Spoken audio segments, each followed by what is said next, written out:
தேவனாக கர்த்தர் நடுவில் இருக்கிறார் என்று சொன்னது போல இந்த வார்த்தைக்கு எதெல்லாம் நீங்க எதுவுமே நடக்கலன்னு காலைல நீங்க யோசிச்சு பார்க்கலாம். கர்த்தர் சொல்கிறார் அதையெல்லாம் அவர் உங்கள் மத்தியில வந்து நடுவிலே வாசம் பண்ணி கர்த்தர் பெரிய காரியங்களை செய்வார். இந்த வார்த்தை கேட்டுக்கொண்டிருக்கிற ஒவ்வொருடைய வாழ்க்கையிலும் கர்த்தர் பெரிய காரியங்களை செய்வார். ஜெபம் செய்வோம். அன்புள்ள தகப்பனே, ஆசீர்வதிக்கப்பட்ட இந்த நல்ல நாளுக்கான நன்றி அப்பா.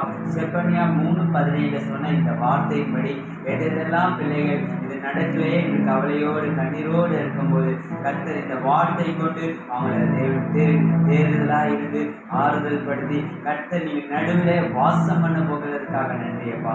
தாழ்த்திய படிக்கிறோம் இயேசுவின் நாமத்தில். ஆமென்.